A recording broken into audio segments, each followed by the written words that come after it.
Well, and to the point you made about taking advantage of the situation, the Democrats certainly did overplay their hand across the country during the Biden and Harris administration, and of course with the DFL trifecta here in Minnesota. And Nick, you mentioned a moment ago Ken Martin, of course, who's now leading the Democrat Party. He's revealed his party's big plans to regain political control through what he apparently believes is a devastating combination of unionizing and Project 2025 fear-mongering. As a matter of fact, Powerline's John Hinderrocker talks about this memo that the DNC chair, Ken Martin, had released, saying it reads like a time capsule from the 1930s. It is all about unions and alleged union busting by the Trump administration. This might appeal to the Democrats' core constituency, overpaid government workers, but currently fewer than 6% of the private sector employees in the U.S. are unionized. That is an all-time low.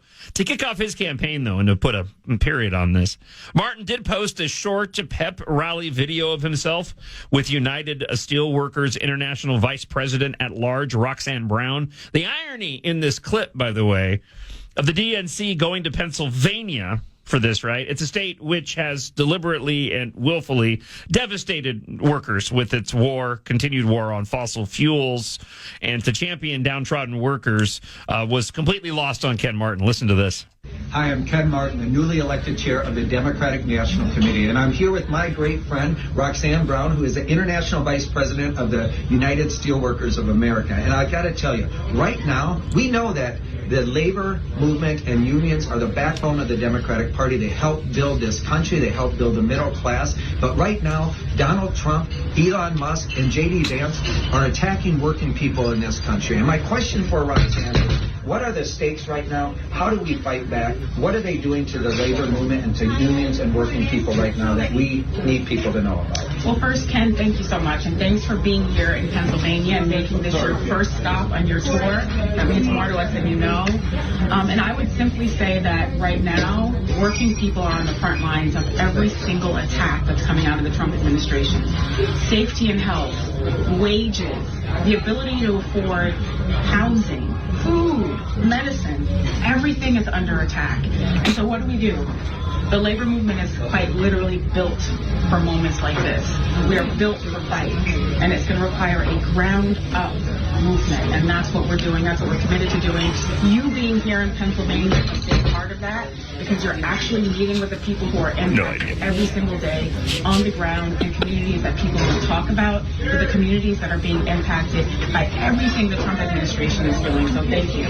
Well, as you heard from Roxanne, the fight for workers is our fight as a party. We have a lot of work to do right now, and I'm honored to be in this fight with Roxanne. Lawyer Nick Morgan, you look like you're about to jump on the mic. Yeah, no, what boggles my mind is that everything was said in there except growing quality steel jobs. So she's worried about costs of food, costs of, the things that people spend their money on, but nothing about the fact that Pittsburgh is now a med and tech hub and doesn't have any steel jobs around. So it would seem to me that the bigger issue is that it seems that the party you're supporting right now is trying to actively destroy the jobs that support your union. And why are you going with them as opposed to just taking table scraps of trying to make sure things are more affordable as they shut down your plants? Yeah, what I've noticed is, it sounds like he's, I didn't hear a lot of rank and file union members in that video, just a union leader. Maybe that was the banging in the background. Yeah, maybe rank and file's doing their job while they're actually having this press conference. But, they're talking about the workers. They keep talking about these employees of the federal government. And I'm sorry, but, every single entity in this country has undergone right sizing and downsizing, except for the federal government. Yes. The role of the federal government expanded during World War II and the New Deal, and no one's ever until Elon Musk came in with DOGE, which is, everybody keeps talking about he's unelected and all this.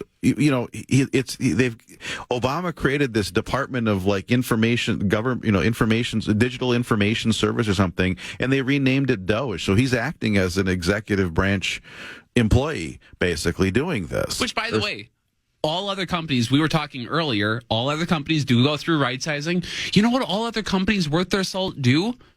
They have regular, routine third-party audits Yeah. And that's what we're doing right now in America. It is obvious that our federal government, the bureaucracy, not Congress, the bureaucracy can't police itself, can't have an honest conversation about what do we actually need and what do we have to keep and what do we have to give away. It's good that we're having a third-party audit. Yeah, you hear about, I heard yesterday something about disaster relief. There's apparently 13 different agencies that you have to somehow go through when you're dealing with with disaster relief. Why not just one? Yeah, it's that's what's it's that type of stuff. It's not just it's this duplicative stuff. It's and trying to find any place where you can save money and save, because it's taxpayer money. It's not like it's investment capital. It's taxpayers' money that's being just lit on fire. One of my favorite recent movies, and I just watched it again last week, was Ford versus Ferrari. And there's the moment in the film when Shelby has to go and defend why they haven't been successful in building the new race car. And he uses the example of the file that passes through 7 different hands before it ends up with the head of Ford Motor Company. It was just a fantastic moment. It reminded me of that. Well, I think for a lot of people it hit home when Elon Musk was sit in the Oval there with the president and was talking about the personnel records being in a mine. Yeah. I think I was shocked I was like, I understand that this federal government's inefficient and behind the times, but that was even too much for me. I'm like, you got to be kidding me.